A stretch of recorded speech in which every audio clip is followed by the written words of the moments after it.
And the reason you're here is because you want to learn how to grow your agency as well. You want to learn some of the most common problems that young adults have when they start their agencies, why you want to choose a particular niche, like construction, and what are some of the things you need to do to manage your business so you don't go out of business when you run your agency.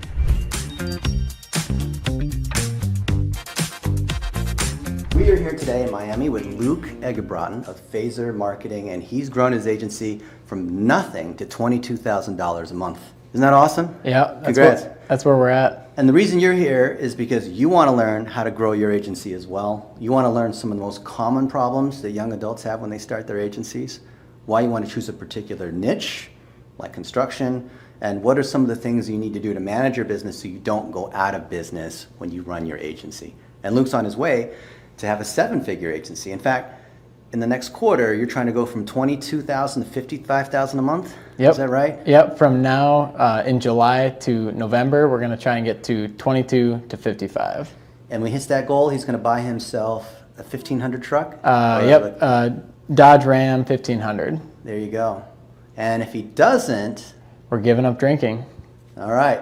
So let's learn from Luke. I'm glad you're here. Join us now. So Luke, what do people need to know about starting an agency? What was your initial story? Yeah, so first of all, I appreciate you having me on the podcast. I think I give a good insight because I'm not at the top yet, and I'm kind of going through everything that if somebody's listening that wants to get started, I'll just kind of throw it out there. So what I did is I started my agency in 2019. I actually worked a full-time job for 2 years, and I did the agency on the side. So what I did was built up this marketing agency and didn't pay myself a dime until I went full-time. And that's when I discovered the power of niching down. So as most marketing agencies start out, and as you may want to start out, you want to do digital marketing for small businesses. Mm-hmm. Seems like the great idea. And what I quickly realized is how difficult that is to scale. And when I joined the seven-figure agency, basically the first thing they teach you is before you join this group, you have to have a niche. You have to have a specific industry that you're going to serve. And I looked back at my clients and I said, okay, I only have a few clients. Who do I want to work with and who do I want to invest my time, resources into? And that time it was construction. I saw we could add a lot of value and we could really help scale that industry. So I said, we're going to dive headfirst into this industry. I'm going to invest in myself, and we're going to make this happen. And for those of you guys who don't know, what is seven-figure agency? So seven-figure agency, it is essentially a mastermind group started by Josh Nelson. We meet 3 times a year in Miami, but bigger than that, it is a group of marketing agency owners that are connected and are doing classes and training courses every week up until Miami every single 3 times a year. So essentially, it is a group that, it is training. It helps you get to that next level and essentially get to that seven-figure level, which is where you want to be to help scale your agency. I started in December of 2021. If you go out and read Josh's book, The Seven-Figure Agency Roadmap, it'll help you understand how you can get started and really dive into what your mission is, what your goals are, and really what your why is for why you want to start a marketing agency. What's your why, Luke? So my why, I want to have the resources to spend more time with my family so that if any financial crisis or anything happens medically, it won't force me to go back to the office, and also just to never miss a t-ball game for one of my kids. I don't have kids yet, but I want to prepare myself so that if they have a game, if they have a Christmas play, there's no question that I can be there and I'm not going to be taken away by a meeting or anything like that. So tell everyone about your big $100,000 5-year goal. So my 5-year goal, somebody asked me the other day, Luke, what's your 5-year goal? And my goal in 5 years is to be able to donate $100,000 to an organization or somebody that deserves it. And really that is what drives me. And talking with Dennis and talking with others, realizing that I'm not you don't have to be the same as everyone else or what you read about or what you watch on TV. Find what really makes you happy. And for me, that is being able to have the resources to donate $100,000 in year 5. And if it comes sooner, great. But no matter what, in that year 5, we're going to make it happen. What's the difference in mindset between making $100,000 and being able to donate $100,000? I love that question. So at the 7-Figure Agency today, Billy Sticker was up on stage and he was talking about how originally he had wanted to make $100,000. I think that's how the conversation started. But then he had reframed his mindset and said, how can I give $100,000? And so it wasn't so much about how much can we make and how much can we have for ourselves, but what's the bigger meaning? What's the bigger passion and what are you trying to do? So when you reframe it like that, in my 5-year goal, I could say we want to do X amount of revenue, but really that goal is I want to give $100,000 because we need to hit that revenue anyway to get there. And you see the difference, what Luke is talking about, where he shifted as an employee to being a business owner. Like an employee, it's all about trying to get a job and your resume and putting in more hours, versus being a business owner, it's the exact opposite because he's trying to work fewer hours, he's trying to give out work instead of get more work, and he's trying to share his why. So being here in a mastermind with all these other agencies, it's weird because if you've never been in a group like this, you're like, why are all these other people sharing exactly how they do stuff, especially competitors in the same niche? Like these 2 agencies that both serve chiropractors, or these 2 that both serve HVAC companies, or roofing or whatnot. How did you make that shift from employee to agency owner? So funny story actually. When I was first figuring out that, okay, I want to be an entrepreneur, and I didn't really even know what that meant. I wanted to be an entrepreneur and I wanted to start a marketing agency. And it was going to be LE Marketing for Luke Eggebraaten Marketing. I was going to be the guy. That's the vanity thing that named the agency your name. Yeah, exactly. Don't do that. Yeah, so then you can't leave. That's the lesson. So it was going to be LE Marketing. I was going to be the guy. I was going to be the web designer, the graphic designer, everything. And it sounded like such a great idea in my head. And to be honest, I had, moved forward with that until I read the book, The E-Myth Revisited. And it taught me about systems and processes and how can you remove yourself from your business, and it changed everything for me. So then I literally crumpled that up, threw it in the trash can because I was just living in my apartment trying to figure out how to do this thing. Threw it in the trash can and said, okay, how do I create a business that doesn't necessarily need Luke Eggebraaten there? And my wife and I, we went for the whole night trying to figure out a name. Couldn't nail something. They're all terrible. So 2 weeks later, I thought about what would be a good name for a company. And I thought, okay, I'm trying to make things more simple for companies. I'm trying to just take the million things of digital marketing and really condense them down into 3 phases. And that's where phaser marketing came into play. I think phaser marketing, like, lasers and lightsabers and I mean, it can be that. Stun mode, right? Yeah, it can be that too. And so I just said, phaser marketing, it's a business. It doesn't necessarily matter who owns it, who's working in it, and I really wanted to create those systems and processes. But that's easier said than done. So did the name, did all that, that's great. What really took me to that next step is joining Josh Nelson, the 7-Figure Agency, really diving into the systems and processes. And the great part about it, I'm not even there yet. We're still figuring it out. We're still going through the systems and processes, how to make things better, how to remove me and create a system where we can plug people in that can run a well-oiled machine. So you're $22,000. What does that look like in terms of the number of clients, how many people you have, and how you're organized? Yeah, so how we're organized, we started out very horizontal. So to be honest, I'm not a graphic designer. I'm not a web designer. I don't have many of those hard skills, you could call them.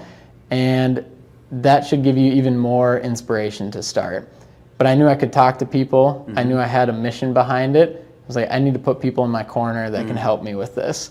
So how we're structured right now, we're doing about $23,000 MRR, they call it, which is monthly recurring revenue. And we have about 15 full-time clients. They're all in the construction niche, and they're all in the United States right now. So essentially we partner with them for the long term. We handle all of their digital marketing, and we help them get leads, we help them bring in laborers, and we take the stress of digital marketing off their plate. So our team right now, we're at about 12 consistent contractors.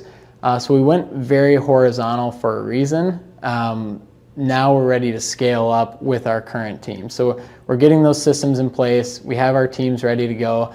And we've been doing the things that the seven-figure agency teaches, like your podcast, writing a book, getting speaking engagements, to then become the authority in the industry and then to scale up. So we're ready to rock and roll and make it happen. So how do you go from nobody to hiring these other people and having a team? Because most people, you're probably starting out as a young adult and you want to start an agency. So you other people, you see these figureheads who are like, oh, I have a seven-figure agency or whatnot. But they never really explain what their secret is or what happened or the nitty-gritty on hiring people. And how do you decide like who's a good graphic designer or web designer if you don't actually know how to do it yourself? Absolutely. So what I did is I just used the resources. I asked around and I really assessed myself first. I said, what am I not good at? And that's definitely graphic design. So let's start there. Let's get a graphic designer. I checked Upwork. I posted a job. So I'm looking for a graphic designer. I put something that I could afford, $15 an hour, and just to see if, because you can field different offers. You can look at what people's work is and you can see what they offer. Also put it on LinkedIn, put it out to my personal network. And that's a tip I would give is be careful hiring friends and family right away. From my personal experience, it's just I actually really enjoy getting to meet somebody as well as the business side of it, where you don't have some issues that may come up or there's some gray area or gray line. So find somebody in a different state, in a different country that you can work with and that you align with. So jump on Upwork.com if you haven't seen it. You can also reach out to different organizations like Seven Figure Agency. We have tons of resources here. We use RepStack for VAs, and there are hundreds and hundreds of agency owners that use many different sources for hiring. But if I were you and you have 0 clients right now and you're trying to start, do a little research, post a job on Upwork for a skill set that you're looking for that you don't have that can help you get a client and deliver some results. And you can copy the job descriptions that Luke and me and other folks are using so you don't have to write this stuff fresh or write all the processes fresh. Luke, how about hiring people internationally? So a lot of us, we start our business and we're good with the client, we're good at getting these deals, but we don't know about hiring people in Pakistan or the Philippines. It's kind of weird. They're upside down time zones. How do you work with them? They speak a different language. How should we be thinking about that? Absolutely. So we all have a skill set, kind of going back to that first conversation. And when you realize that if you can outsource it to somebody in Pakistan that has killer graphic design skills, and they are actually looking for an opportunity to work with a company in the United States, it's almost like a match made in heaven. And, you may be thinking, okay, well, what about the language barrier? Right. And maybe you can have a role that is a graphic design or an animation or video editing that maybe doesn't need that client-facing communication. So that's kind of how we started as well. We went in the United States, found some people locally, but then also explored overseas. And we realized that there are people out there that are looking for opportunities and also people that have skill sets beyond what we can even imagine, and a work ethic and a mission that can really help drive our business. It's different for sure. So what does it cost you for your international workers? Like, what's a general sense so people know what's it cost for different kinds of labor? Yeah, so it definitely ranges, and to people listening, I'm still very new figuring it out. For international labor, it can be anywhere from, in the $10 an hour range, depending on what you're looking for. In the States, we pay our contractors anywhere from $20 to $25 an hour. And I wanted to say that because there's really no wrong answer. You got to figure out what works for you. A lot of agencies here, they do a hybrid model. They'll have some that are based in the United States, pay them $30, $35 an hour, and have some people in Pakistan that are doing more of the design or doing more SEO. And you really just need to put those pieces together. So really reaching out to people that are already doing it, like myself, like Dennis, like anyone in the seven-figure agency. You should be a commercial for seven-figure agency. Hey, shout out Josh. And just ask. I mean, I can't say enough great things about it, and I did want to talk about that because it has helped me in so many ways. I could have only gotten so far with LE marketing or my own little agency, but this has opened the door for so many things. Fantastic. And just 3 months ago, you took your fiance, your wife, to Italy, and your parents and her parents, and got to go all around. What was that like? It was a dream come true. So my wife and I had saved up our money for 2 years, and we said it was on our bucket list to take our parents to Italy. So on our wedding day, we actually surprised them and said, Mom and Dad, we're going to Italy for 2 weeks. You're coming with us for one of the weeks. We're paying for your flights and your hotels.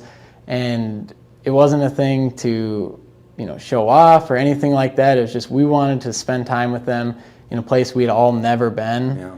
And it was incredible. So it gives me even more motivation to continue growing this agency, to do more things like that, and to give generously and to give outrageously, and to spend more time with the people we love and build those relationships. And it's difficult to do that without the engine kind of driving those resources. I want you guys to notice how Luke is not looking at this as like, how much money can I make for myself, for my big lifestyle? But this agency, Phaser Marketing, is a vehicle that all these other families are dependent upon. He's the captain of this ship, and as this ship gets bigger and more successful, that's more families, that's more jobs, that's more people being able to put food on their table, sending their kids to school, having a good lifestyle. And even in Pakistan, $5, $10 an hour is a good living. Not like in the United States, completely different culturally. You had mentioned that you pay yourself, you're doing 23 a month right now, and you pay yourself $3,000 a month. I also pay myself $3,000 a month. So Luke and I both make the same amount of money. Isn't that cool? We're the same. Yeah. Same level. That's right. He's got a podcast. I've got a podcast. He's on LinkedIn. I'm on LinkedIn. You couldn't tell the difference between us. Yeah, he's more handsome. He's more successful. But what's worked best for you? Seems like you said LinkedIn was awesome for contractors. Yes. So what has worked best for me, and I want to preface this, you also need to do the back end work. You need to be posting consistently. You need to be building your brand, your personal brand online before you put out the job posting. Because if you just throw it out there, it may not stick. So what does that mean? Because a lot of people don't know what does it mean to build a personal brand. So what I did, honestly, is when I started Phaser Marketing, I thought, how cool would it be just to document this journey? Like I'm not a big top dog. I'm still not. I mean, why not just share my journey of what I'm trying to do and be as positive as possible, but also be transparent and show what can go wrong and what can happen. And there's platforms out there that are absolutely free. LinkedIn, Facebook, Instagram. Jump on there, create your business page, create your logo, get some merchandise. It makes it feel more real when you have those things. Way more legit. Way more legit. You have a little bit more skin in the game. And it's if you have one client, you can say, yeah, I own a business. I own a marketing agency. It doesn't matter how big it is. And that really helped me. When I bought my first set of hats and I had my logo on How did that feel, right? I'm in business now, right? Oh my gosh. Other people are wearing your shirt. Yeah, it was the greatest feeling. And that would be one of my pieces of advice. When you sign the papers for the LLC, you get your logo and everything. Buy something. Buy some t-shirts, buy some hats. Ask people to pay $25 for a hat. They will. They'll absolutely support you. And if not, give me a call. I will gladly support you, because I just think it is the coolest thing to see somebody take an idea that they have in a business that they're absolutely trying to make into something and to run with it. So we're going to hold you to that promise. Yeah. Take that snippet.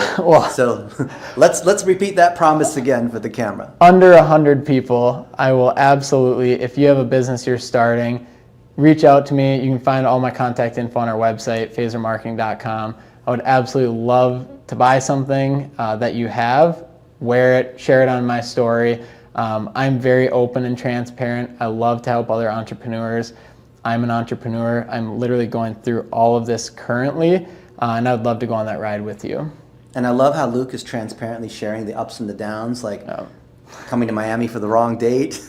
I knew that was going to come up. Tell everyone real quick what happened, even though it's already on LinkedIn. Yeah, so if you want to read the whole story, you can go to my LinkedIn. You'll see the big long post. Long story short, we have this intensive in Miami, and I had it in my calendar. And it's a great lesson on double checking and triple checking your reservations, your events. So essentially, I live in Phoenix, Arizona. I flew from Phoenix to Detroit to Miami, red-eye flight. Got in, I was all ready to go, emotionally, mentally ready to take on the week and this intensive. Got off the airline and realized I was 2 weeks too soon. So I quickly assessed the situation. I'm like, what do I do? And I just started walking, and I found a Dairy Queen, and I got a chocolate dipped cone, and it was my favorite. Amazing. It was the best cone I've ever had, and I think definitely what I learned from that situation, for one, is stop, calm yourself, think, assess the situation. It's probably not as bad as you think, and then figure out some options. And my options at the time were just, go to the airport, get a flight home, or stay here. I mean, it's pretty simple. All the past is the past. So I got a Dairy Queen cone, and then got on the next flight, flew home, and I, talked to Josh, and Josh was incredible, and he just, he apologized and just, he felt terrible, and came back out here in 2 weeks because it's a no-brainer. I mean, the stuff they're doing here was just, I couldn't miss it. So let's talk about money for a minute. So you're doing $23,000 a month, which is about a little more than $250,000. So a lot of young adults would look at this and say, I'm making $250,000. And a stack of $100 bills is $10,000. So if you've got 3 of them, that's $30,000. So let's say Luke is, for sake of round numbers, is earning from his clients $30,000 a month. Yep. A lot of you guys, what I've seen is you'll take that money and say, I'm making $30,000 a month. And before you've paid out all your people, all your expenses, because you have more expenses than you realize unless you're keeping track. Yeah. But Luke's paying himself only 3. So why, if he's making 30 a month, why is he paying himself only 3? Yeah, and I'm going to dive into this a little deeper because what I do isn't perfect, and I think that's why this is a great example. So if we're making $23,000 monthly recurring revenue, a lot of people think, okay, yeah, that's $250,000 a year. You're doing amazing, and I don't want to discredit what I'm doing because I am very blessed and very grateful. But like you said, there are taxes. We got to pay our people to do the work. And that was the big difference for me. If I was doing $23,000 a year as a freelancer, and there's nothing wrong with freelancing, but for my goals and what I was trying to do, I wanted to own a business. I wanted to get to multiple 7 figures and above, and I couldn't do that if I'm fulfilling all the work myself. So I knew that there'd be that upfront cost and that the sweat equity and investing into the business. So realistically, about $12,000 of that goes to our team currently to fulfill the work, and another $5,000 goes to different softwares that we use, SEMrush and different hosting platforms and things like that. And then we also like to give and do fundraisers and fix my car and different things, that kind of and fall. You have marketing. Yep. And you have other kinds of admin. You have taxes. Absolutely. You have weird expenses that come up, things you have to file. But if you're making $30,000 a month, that's not $30,000 in profit. Yeah. That's what a lot of people think. Yeah. And we were talking to our coach, Ben McAdam, today, and he helps us kind of hone in on our gross profit and net profit. And, because we're at about like a 50% gross profit, and we're trying to get up to 67%. But to do that, we want to work with more clients and bring those in. So it's really building a solid foundation for our business, but building it for the future. We're not just trying to cash out today and call it good. We're trying to build it for the future. I know I'm going to be in this business a long time, so I want to be building those consistent marketing habits and those consistent positive habits to run this thing. So Luke is talking about some of these financial terms that sound kind of weird. Let's look at it this way. This is a super common mistake that new agency owners make. When you charge a client $1,000 a month, MRR, so they're paying every month. This is not like $1,000 project. This is every month they're paying. The key is it has to be every month, so you don't have to keep trying to get new clients every single month. Of that $1,000, your labor cost, which is what you pay your people, should be about a third. So if it is more, if it's 50% or more, then you don't have enough room for all the other things. Now the trouble is, if you have an employee, or it could be a contractor or a freelancer on Upwork or whatever, and they're making, let's say, $10 an hour for sake of simple math, like in Pakistan. And let's say if we take a retainer, and let's say it takes, for sake of simple math, 30 hours of effort to deliver against the retainer, to run ads and do all this stuff. And let's assume there's no software cost, Right. simple math. But let's say if you were to take all the work that's being done, the retainer, and divide it across all the work that's being done, and you're basically billing $30 an hour, that freelancer or VA or contractor can think, well, Luke is paying me 10, but he's charging 30. Because we want to have the labor cost be a third of what the billings is. Now, an employee or VA might think, well, I'm getting ripped off. Right. Because I'm only getting a third, so Luke is pocketing 2/3 of all that money. And you might think, as the agency owner, hey, I got this job for $1,000, so why don't I just sub it out to this other designer on Upwork and pay them $800, and now I'm making a $200 profit, right? Why is that wrong? It's wrong because you're counting the dollars, you're not counting the percentage. So instead of $800 and a $200 profit, it's only a 20% gross profit, which then when you add in everything else, that boils it down to almost nothing. Or negative. Because you still have to pay yourself. Yeah. So if you take all the money that comes in, you subtract all the labor, and usually people will include software administration or marketing in that, that's your gross profit. Right. So from the gross profit, you can subtract other kinds of things, like you have loans or what's called SG&A or other things that are in a balance sheet. Your accountant will know what those things are. Then you're left with net income. That net income is what's left after all the business expenses are taken out. Yep. And if you are working in your business, and you probably are until you get to like $40,000 or $50,000 a month, then you have to pay yourself kind of like as an employee, and then figure out what the net profit of the business is. But if you're doing well as a business owner and you're making 50 grand and you're not actually building websites and doing SEO and doing account management, in other words, if you get your agency to the point where you mentioned E-Myth Revisited, where you don't have to be in the business, where you can go on vacation for a month or two and then your team and processes are able to operate, and that business generates a profit, that's what you're looking for. If you can get that business profit to 15 or 20% of the total, you're doing really well. But in order to do that, you can't have your labor costs get above a third. Right. And that's honestly what we're running into right now. We have a very big team, like I talked about. We went very horizontal, and we're running into that where our gross profit and net profit aren't where we want it to be. So we do have a couple options to kind of work with that. We can look at adding on freelancers by outsourcing out of the country and going with a cheaper rate. We can also do a hybrid model where we get some freelancers from out of the country and then we raise our prices.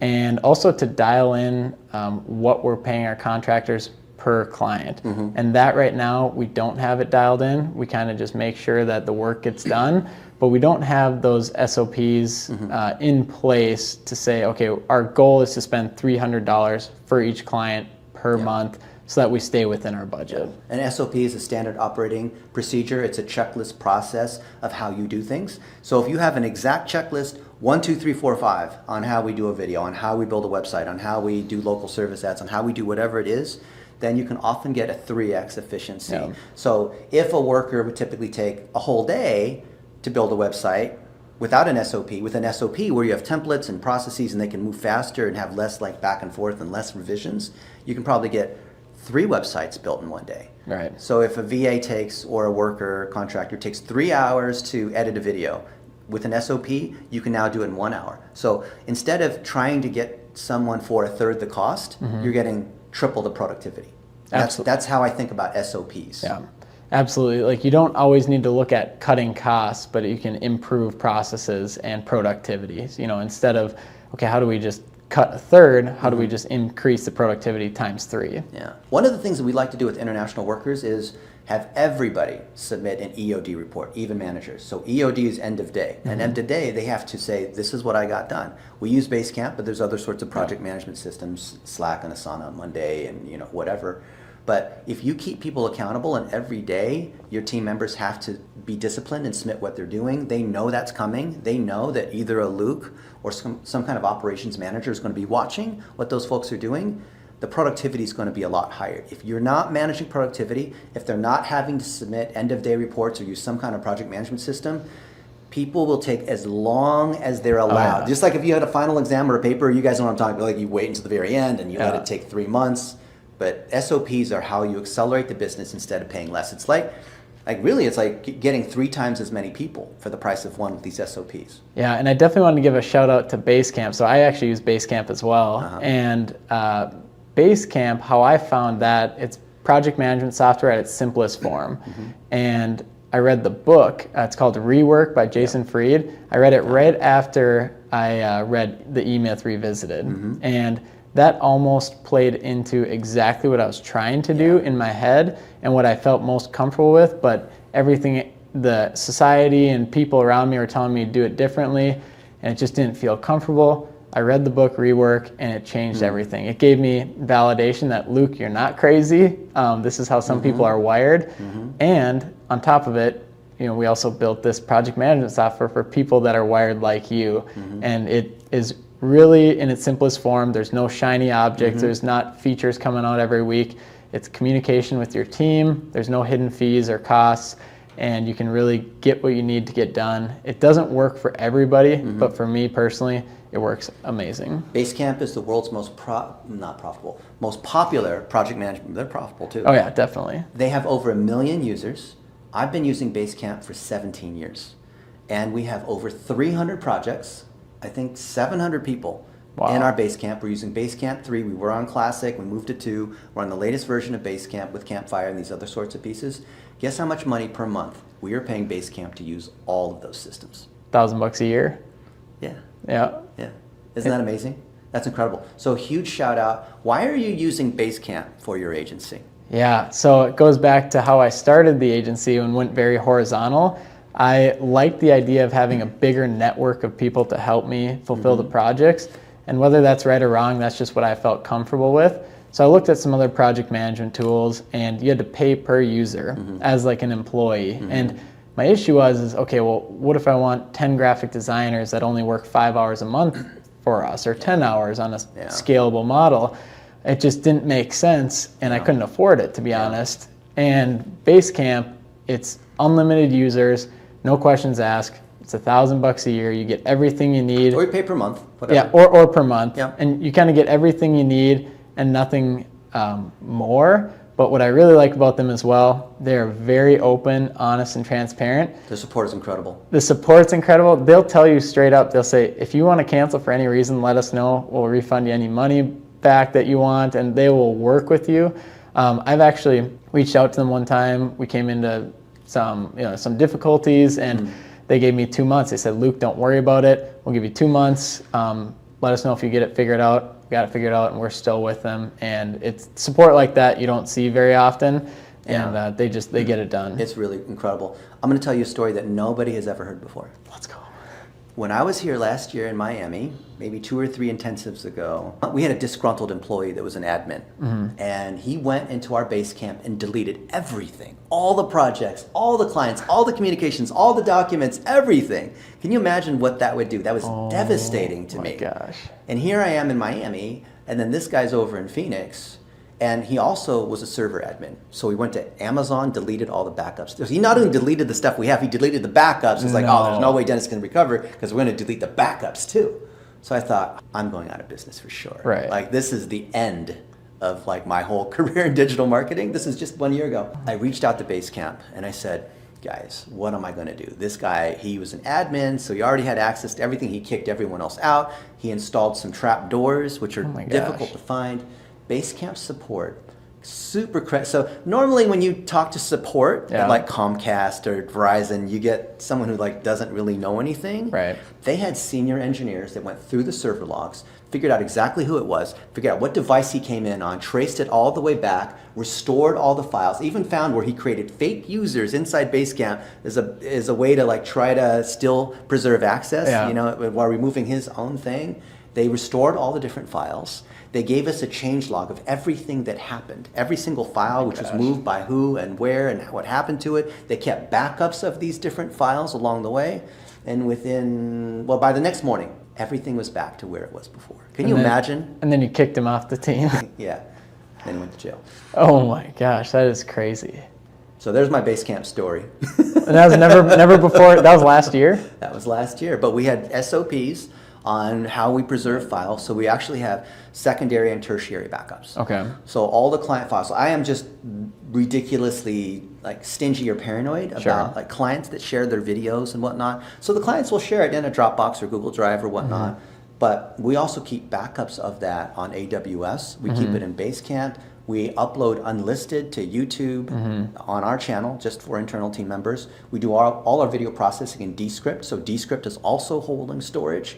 Videos like this that you're seeing are on my iPhone, but they're backed up to iCloud and Google Photos and Amazon Photos, which is not the same as AWS, and Dropbox. So we got everything backed up 5 different ways. You're golden now. Yeah, that's, well, on Luke's podcast, I'll tell you about how we manage files and that kind of stuff. This is about honoring Luke. My podcast, the Coach U Show, is honoring other entrepreneurs and them sharing openly how they're doing stuff. Yeah, we're going to have Dennis on the Phaser Friday podcast. We're going to talk business. We got a few surprises in store, so we'll announce when that comes out as well. But it's gonna be a good time. Awesome. Any final words of wisdom for our friends? Final words of wisdom, honestly, for anyone listening that is even thinking about starting, just start. That is the best piece of advice I've gotten, and it's how I've gotten to where I am today and how I plan to get to where I'm trying to go. I honestly didn't have a 10-year business plan when I started. I didn't have any fancy analytics or training or certifications even. I just said, okay, well, I'm going to start. How do I get started? And then I asked questions, and I went step 1, I went step 2, and just got going. So now I'm at a point where I've already started, but I need some help. So surround yourself with people that can help, that are already doing it. A good example is, I own a marketing agency. So don't surround yourself with people that own other businesses. Join the group that are doing what you're doing and that own marketing agencies, because they can feel your ups and downs. They can help you where you're at. And so that's where I'm at right now. If you're listening, get started with whatever you want to do. If you have any questions, please feel free to reach out. All my info is on our website, and that's phasermarketing.com. We have our podcasts on there as well. I always love to help people, so reach out if you have any questions. Amen. And there are going to be some people from Pakistan that are learning digital marketing, that are getting their first jobs to do video editing, processing content, building websites, doing ads. What advice do you have for our friends, our international friends? They're trying to get a job to be able to work for a Phaser Marketing or work for any of these other agencies. Like, what do they need to know? Because they're in Pakistan or the Philippines. They've never been to the U.S. Their English isn't that great, but they're starting to go through our training. They need a little bit of encouragement on what's possible. Yeah. My advice is, for one, niche down in your service. If I could hire somebody today and that was decent at everything, or very, very good at SEO, I would hire that person that's very, very good at SEO right away. Or maybe that's graphic design or web design. So find that one service and really go vertical in it. Consume content, learn, train, jump down to LinkedIn Learning, whatever you need to do, and then build a portfolio.